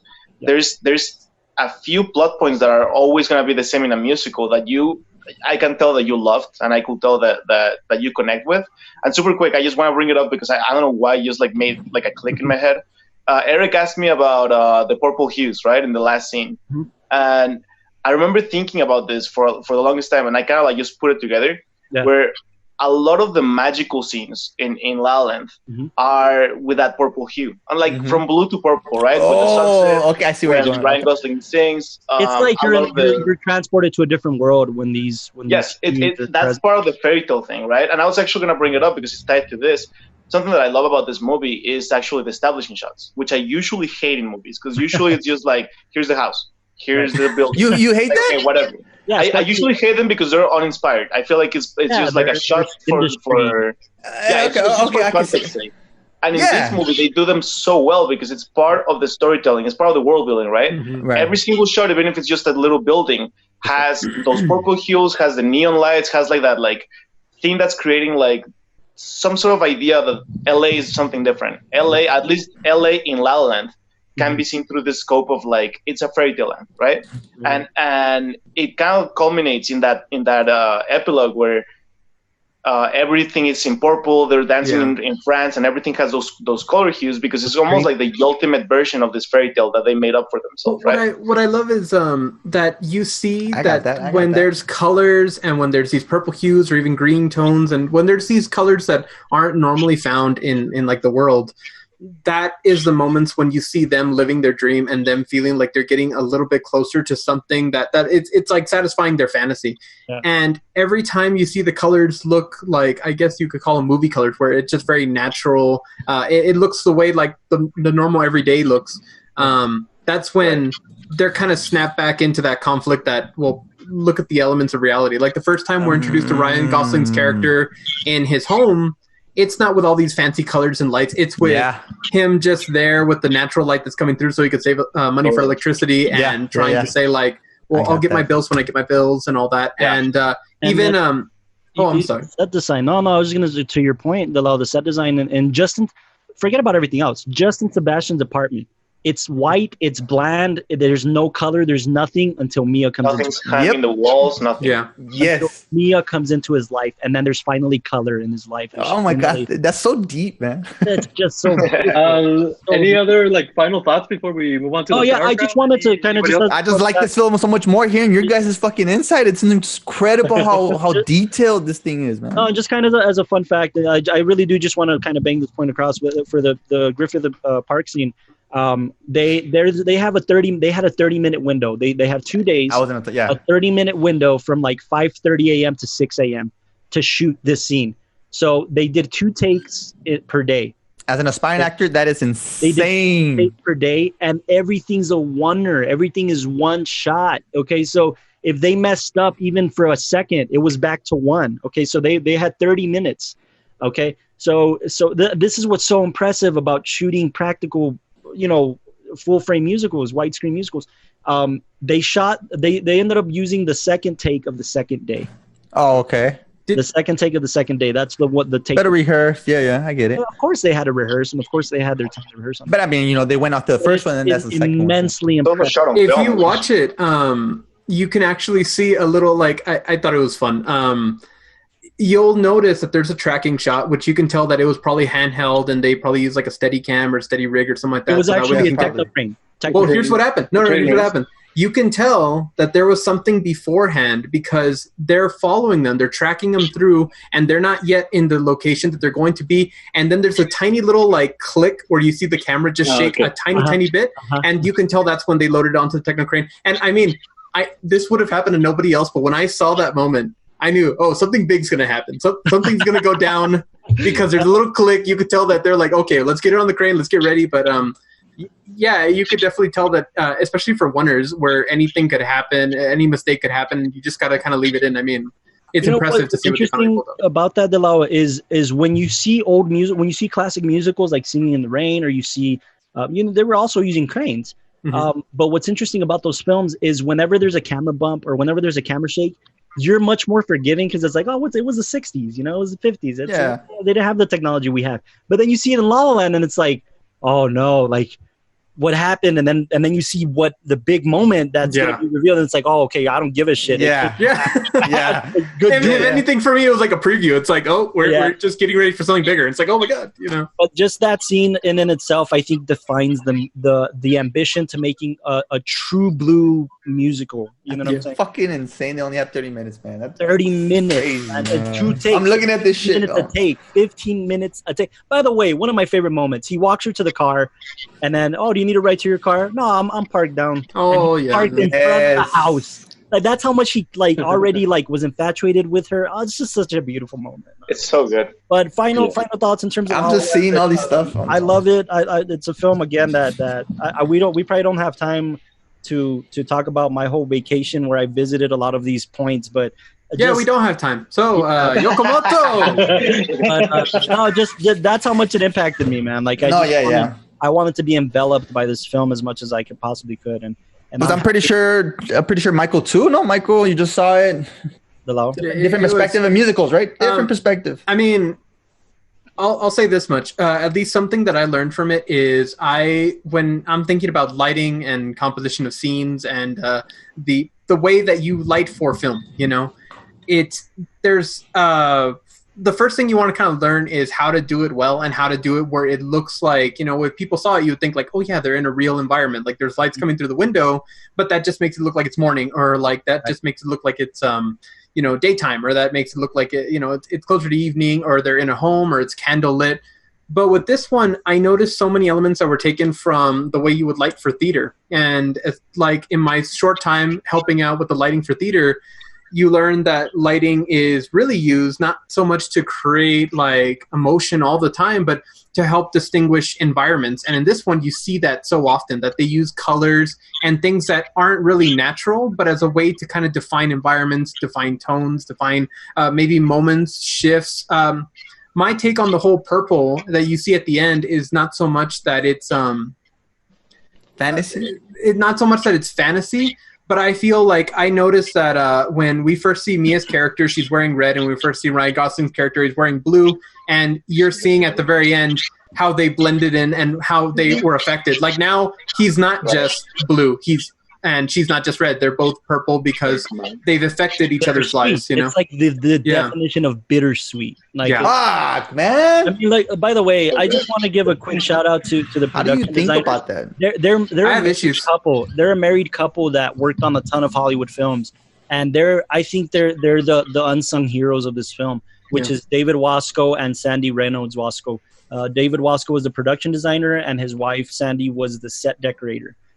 For this entire film, and I think that the accents that they helped to build this world they shouldn't go unnoticed, man. The production design and the set design for this fucking movies. How much did you say the budget was? $30 million. That's probably like 20 for the actors and then 10 for everything else, right? Exactly. So I love it, man. Let's jump into the Tower Crown, guys. Let's jump into the Tower Crown because I know we're gonna have to argue about these two films. Tower Crown. And we're changing it up too, man. Now it's time for the Tower Crown.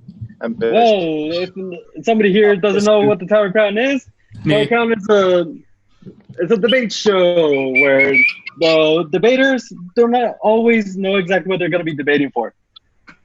So, like marriage. This past weekend we put up a poll on Facebook, which included the movies Singing in the Rain. Which one else? We also had The Greatest Showman. Ooh. The Umbrellas of Cherbourg.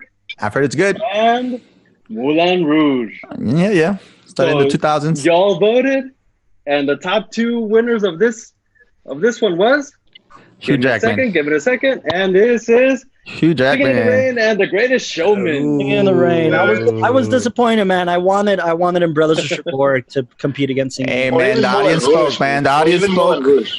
I agree. That's just how it is. Now, for this one, though. Yes. I'm going to step down. And it's going to be against Carlos and Yokomoto. And we're going to have a little bit of feedback from Francisco, too, because I know Francisco has... Francisco and Delao to chime in on their opinions, too. But, yeah, I'm going to be on the Singing in the Rain camp, and Yokomoto's going to argue. I'm going to be Greatest Showman? Oh, I think I'm in the Yokomoto side already, so okay. Okay. Who wants to kick it off? Should I kick it off? You go ahead, Carlos. I'll give you chronological order in terms. I will be the humble judge. Okay. Yeah, and Francisco, which one's you? Which one are you in? Definitely with Carlos. Oh, okay. So Yokomoto, I'll try to help you a little bit. Oh, okay. No, don't worry. I'll make you go to my side. Bro, you got two historians right here, man. You got two people that know their shit. Okay. Here's an interesting thing. But I love that he's fighting for. And shout out to, I know one of our fellow listeners is Jonathan Gonzalez. From John Gone Productions and stuff like that. He's commented and he loves what we're talking about. So thank you for tuning in, Jonathan. But I know Jonathan, one of his favorite films of all time is The Greatest Showman. I keep hearing that. So here's the thing. I think I have an interesting perspective because I saw Singing in the Rain and The Greatest Showman this year. Okay. I had never seen them both in their entirety before. Isn't Greatest Showman a little bit more modern? It's entirely it was 2 years ago. It's set 2017. So it's a little bit of, but okay. It was made more modern, but it's set in the early 1900s. You know. Okay. So yeah, it's technically set before Singing in the Rain, but it was made 2017, 2018. Okay. Singing in the Rain is a story of an actor, a big name Hollywood actor, who's not very happy about the stuff he's working on. He's not happy about the marriage he's in. He's not happy about the industry as a whole. He's not happy about the stories he's telling or the stories he's being a part of in Hollywood. And then he meets a girl that changes the game for him. And that girl's played by El Paso's own Debbie Reynolds. Okay. So which was interesting because this was one of her first big pictures was Debbie Reynolds. And if you don't know this about me, I'm very ceremonial about watching movies. And Singing in the Rain, I had to, turn off the lights, turn on the projector, get my shit ready. And watch Singing in the Rain. Jergens, was meant to watch. Yeah, get tissues. For sure. But Singing in the Rain was a game changer, man. I could see directly how musicals like La La Land were influenced by that film, and it's a total game changer. It's the definition of a Hollywood musical. Okay, the music was kind of bits and pieces put together just for this film, but the Singing in the Rain scene with Gene Kelly with the umbrella, it's such an iconic piece of Hollywood history, whether you like musicals or not. It's the definition. It's the culmination of Gene Kelly's career in musicals and in Hollywood, and just watching this film, it's if you're a fan of musicals or you're a filmmaker who wants to make musicals, this is the standard for musicals. Period. And when I watched The Greatest Showman, I was pissed. I was kind of pissed off the entire time. I'm sorry. I felt like it didn't hold up. Okay. I felt like it didn't. It was too hard trying to. I think it's what La La Land did perfectly, which was it was a musical that wasn't trying to be Disney. It wasn't trying to be clean, but it also wasn't trying to be too dirty, And I think The Greatest Showman didn't know what it wanted to be. it didn't know if it was trying to be a Disney live action musical, but it was also it was also trying to be gritty, like in the bar scenes with Zac Efron and like they're drinking. It was trying to be that, and I'm like, no, dude, what are you doing? Pick one or the other. You're not. Oh, you think so? You think so? I think the performances were good. I think I love how Hugh Jackman is branching off. And I love he's doing pictures like The Greatest Showman. He's doing pictures like the one where he plays a politician, or the Jason Reitman film. I love that he's doing pictures like that are super important to do.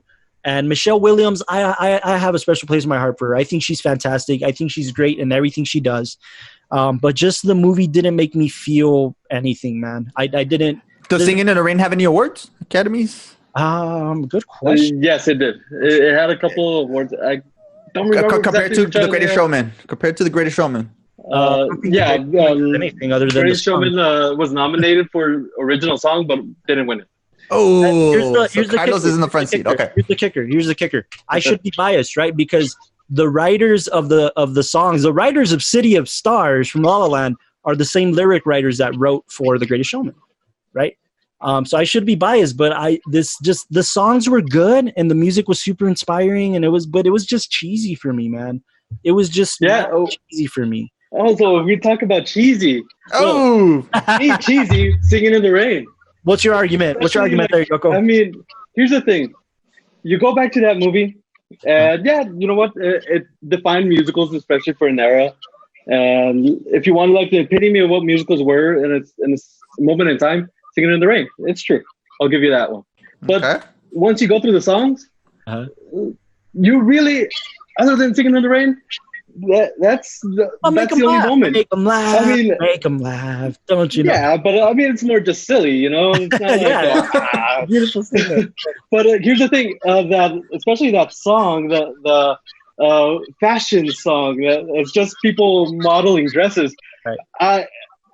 This last time that I saw it again, I fast forwarded through that song. I was like, no, I'm not gonna go through this song again. I hate that song so much. And Yoko Moto's in the lead.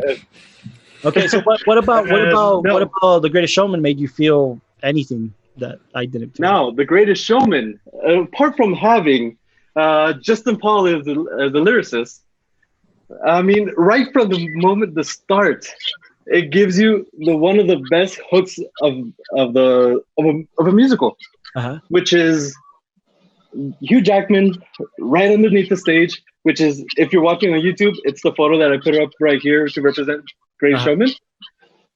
And then everything quiets down, and he goes, "Ladies and gents, this is the moment you're waiting for."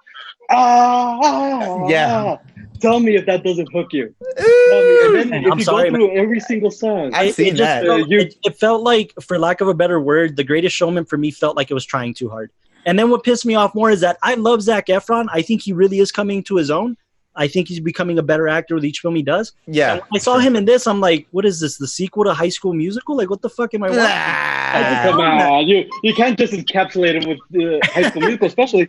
I gotta say, his singing and dancing in this is way better. His character had a pretty good arc because he's a rich kid who's trying to go out on his own. But here's the thing about Singing in the Rain. Singing in the Rain was among 25 films chosen for the National Film Registry. Okay, so that's going to be in the Library of Congress forever. Okay, it's in AF5's top films every single time. Top 100 films in every year, in every argument. It's never left. Singing in the Rain, Make 'Em Laugh, Good Morning. All of these songs, they're in American Film Institute's top 100 songs of all time in music, in film, in cinema. I think just the impact that this film has. Everybody thinks, what's funny about this film is that when everybody thinks musical, they think Singing in the Rain or they think The Sound of Music automatically. Yeah, they think about Singing in the Rain or they Singing in the Rain for sure. Yeah. You know, so Singing in the Rain for me is like I said, it's the standard, and I think that in my opinion, it holds a lot better. The Greatest Showman's going to be forgotten about in 5 years. Okay. I highly doubt that. Singing in the Rain. Yeah, I give 1 point for Carlos because maybe Singing in the Rain is not going to be forgotten for 100 years again. So now, as we went through Crash last episode, not just because something could be like an Oscar winner or classic, means that it will always stay relevant. Exactly. Greatest Showman encapsulates. There's some bombs at the office that are just cold. Singing in the Rain didn't win any Oscars. Wait, Yokomoto. It didn't win any. Got nominated. Didn't win. Well, but it is considered a classic. It's true. But again, it's passed way too many times for it to even stay as relevant as The Greatest Showman will be in about 10 years, especially in the musical theater crowd. Let's put Singing in the Rain on pause. Let me give you a perspective. La La Land versus The Greatest Showman. La La Land is going to be remembered for 100 years. The Greatest Showman is not. Okay? I'll give you that. Yeah. But you're comparing it to La La Land, dude. That's not a fair. That's not. I'm saying in terms of modern musicals that are going to be remembered, Singing in the Rain will forever be a classic already. But The Greatest Showman, I don't think is ever going to be a classic. Okay, I don't. What about Moulin Rouge? I think Moulin is considered a classic. I think Moulin Rouge has more. How do I put it? Has more merit. It has a lot more merit than The Greatest. I agree with you there. The thing about Moulin Rouge. Baz Luhrmann did the Moulin Rouge. Yes. And Baz Luhrmann also Moulin did Rouge, though, Gatsby, man, which is one of my favorite films. Horrible editing.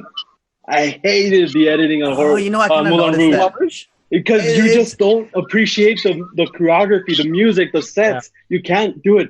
Greatest Showman, that's what the best thing about The Greatest Showman. You see everything. Every time it cuts. All right, Francisco's up. I'm sorry, guys. I'm sorry. Francisco's up. Your whole argument right now is offending me so much to my core. Why? The Greatest Showman. I'll do this. I'll say like the things that I like about The Greatest Showman, so that I don't show like how much I hate it. Yeah, that's fair. That's fair. So that movie actually has pretty decent music. I actually like the songs for the most part. What a high compliment. Jackman actually does a pretty good job in that movie. He's a great actor, and I like his charisma. He kind of like drives the whole movie. He makes that movie watchable. Some of the shots are well done. Yes. I wouldn't say super inspiring, but they're well done. There's good production values in this movie. That movie is nonsensical. The movie, when people are not singing, makes no sense. Yes. Most of the arcs are so stupid, are so cliche and stereotypical, and then they don't come to a conclusion that's satisfying in any way whatsoever. The movie is really, really bad when people are not singing. If you just take out the actual performances while people are singing, they're great clips. I actually love going through YouTube and just watching the clips of them singing and stuff, because they're well done scenes on their own. Yeah. But they don't come together to make nothing movie. I'm going to piggyback off that, Francisco, because to your point, the arc should have been Barnum and his father. That's where the arc should have been.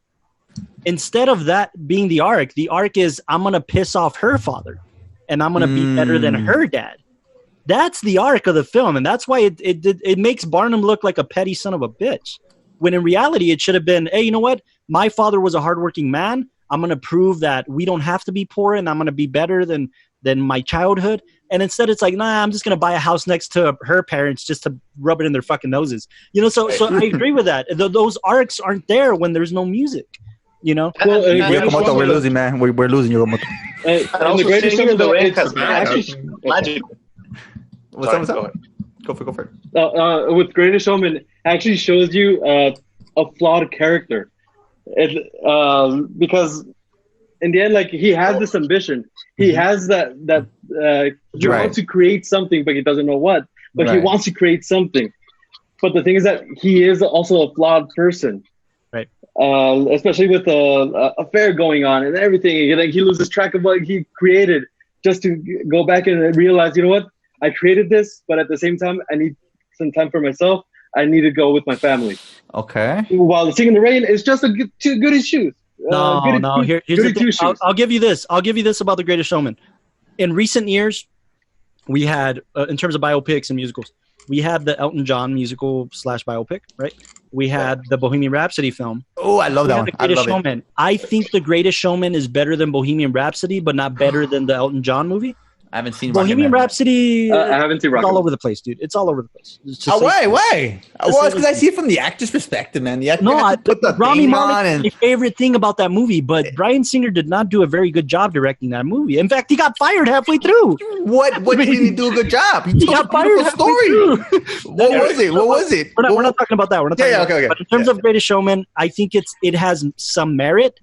But I still think in the past 10 years, I don't think The Greatest Showman is in terms of musicals, in terms of biopics. I have a soft spot for period pictures.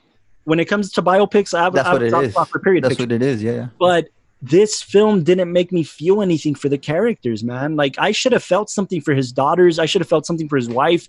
I should have felt something for him and his arc. It didn't make me feel anything for them. It eventually just kind of felt like, well, okay, he made his name, he wrote his bones, and I didn't really get anything out of it. And Singing in the Rain, for me, that arc is a whole lot better.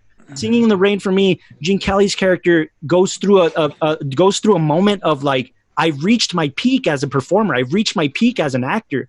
What else am I going to fucking do? Do I stay in the industry? Do I leave? Do I stay for the publicity? Do I divorce my wife, who I don't even love, who has a shitty ass voice, and she can't even be and she can't even be. It's not even his wife.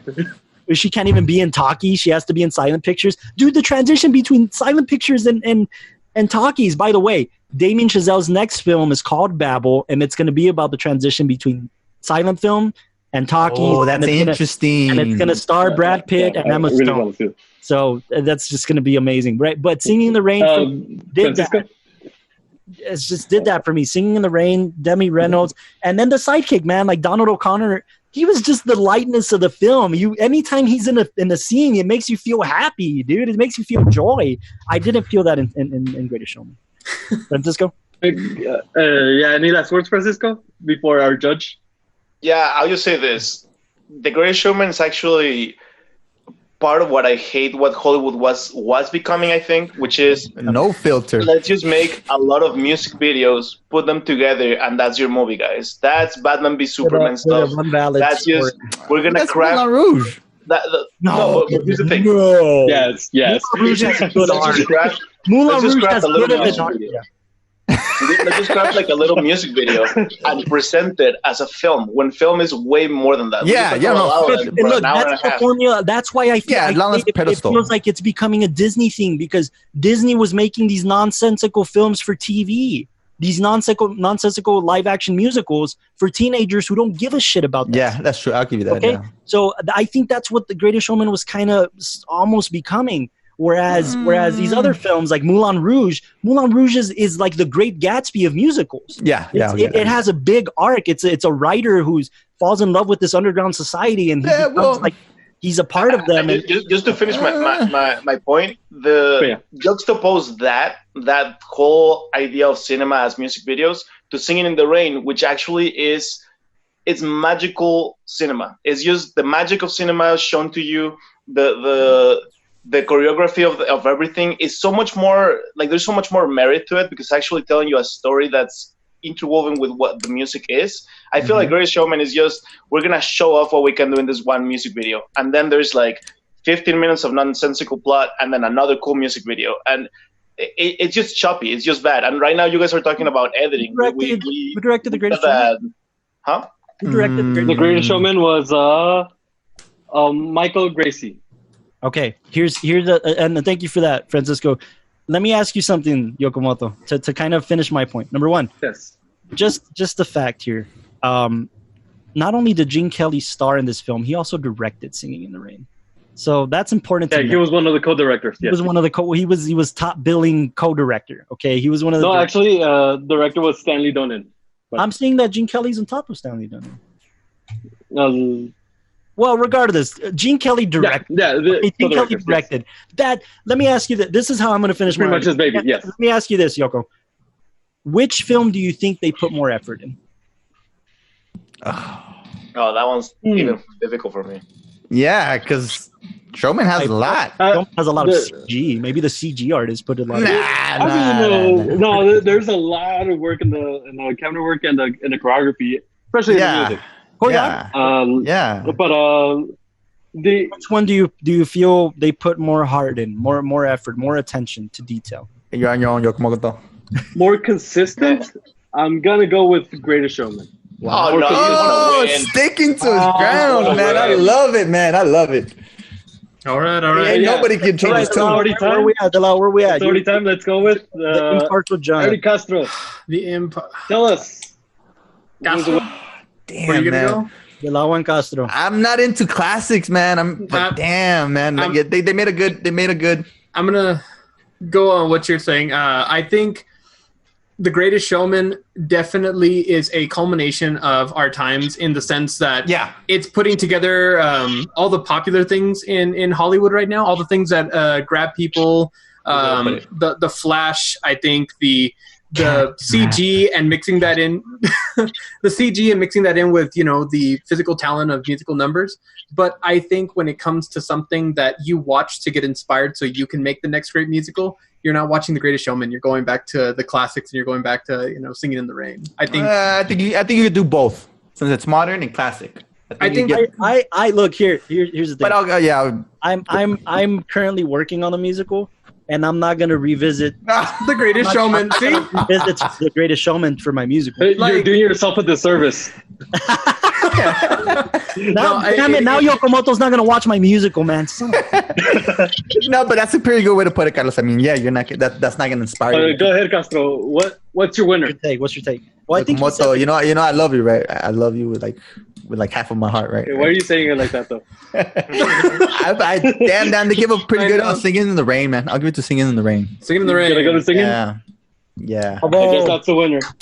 Love it. You made a great argument, though. No, yeah, Yokomoto for sure, dude. Man. I love that. Okay, now, out of all the flashiness, Singing in the Rain is my favorite one. And Greatest Showman, I don't think it's that good. No, but I love it. I love that he went. But I love that he went. You handled that sinking ship fantastic. Yeah. That was beautiful. Brought to light what I thought it was going to be a good debate because I know that Carlos was going to go for Singing in the Rain. Of course. You know it. No, that's a good call. Good call. I would have still fought for Brothers of Cherbourg. I think everybody needs to watch that movie. Everybody go watch it. Nobody cares about that one. Nah, just kidding. Actually, in the voting poll, it was actually it turned out to be really good on really close. Yeah, but none of them. Wouldn't it be funny if I'm like, dude, I love Greatest Showman. That was just for show. That's a good debater, man. Picking each side. He starts he flips his wall, and it's just all the Greatest Showman stuff on the back. All posters, and everything. A mural of Hugh Jackman, I know, candles and shit. No, but you know what, guys? At the end of the day, even over the classics, La La Land will forever be. Yes, for sure. It's true what you said, man. 20, 30 years, La La Land is still gonna be. Yeah. So as perfect as it was the moment it was made. Does anybody have any last words for this episode of the WatchTower podcast, guys? Anybody have anything else to say? Man, that was the greatest episode. I learned a lot, man. Musical is not my genre, but I've come to appreciate it and see all the details, man. It takes a lot to do that, for sure. Here and some people wondered. In fact, some people were asking on Facebook while we were doing the poll, hey, well, why don't you guys have Grease? Why don't you guys have Mamma Mia? Why don't you guys have all these other films? The reason for that is because we agreed that this episode was going to be entirely about musicals. original musicals, yeah. As opposed to jukebox musicals, which I wanted to talk about across the universe, but Yokomoto. That's what you call it, jukebox? Yeah, that's a jukebox. That's a term. Yeah. It's music that's already created by musical artists. Like it's already. And they just incorporate it together to create a story out of those songs. That makes sense. So just like the new Bruce Springsteen one, which I still haven't seen, but I heard it's pretty good. Rock of Ages is also a jukebox musical. Rock of Ages, yeah. So just so everybody listening out there, in case you're wondering, we are going to do a jukebox episode. It's probably not going to be the next episode, but at some point, it's not. It's definitely not. I know that you guys everybody's had their film musicals in La La Land, so thank you. Thank you for giving me this episode. No, yeah, we're going to do Cable Guy at some point, guys. I know. It'll probably be the last episode. But no, that's the gag for the show. Every episode has to end with, I'm sorry, Castro, we're going to do Cable Guy soon. We're going to do 10 minutes. I'm sorry, we ran out of time. You guys keep telling me 10 minutes are going to be for me and Cable Guy, but I never get those 10 minutes. I'm Kimmel, you're Matt Damon, man. I'm sorry, we ran out of time. We're not. Yeah. Jimmy Kimmel. All right, no, but seriously, guys, we are going to do a jukebox musical episode at some point. So if your favorite movies are like Grease and Mamma Mia, recommend them for the. Please shoot them our way. Thank you, Francisco, for being on the show, man. We loved having you and love your perspective on La La Land as a director. Awesome talk. Yeah, Yokomoto, Austin, if you're there. Everybody's perspective is absolutely awesome, man. Again, this is my second favorite film of all time, and I can go on and on about this film. And these guys know that. So thank you for listening in to the WatchTower podcast. We hope you enjoyed this episode. On Facebook for the next poll. Yes, please. Yeah, and comment and criticize anything that you guys want to hear, talk about, that you don't like. Just spit them out. With my Sebs shirt, we sign out as I'm wearing my Sebs La La Land shirt. No, we do sign off. But yes, please submit movies that you want us to review. Submit ideas for the podcast. Thank you guys for tuning in. We've had a lot more people tuning in than we expected for the first few episodes. So thank you guys for that. Hope you guys are having more fun each episode. We're trying to keep it entertaining and. Yeah. Love it, man. Thank you so much for tuning in to the WatchTower podcast. We'll see you next time.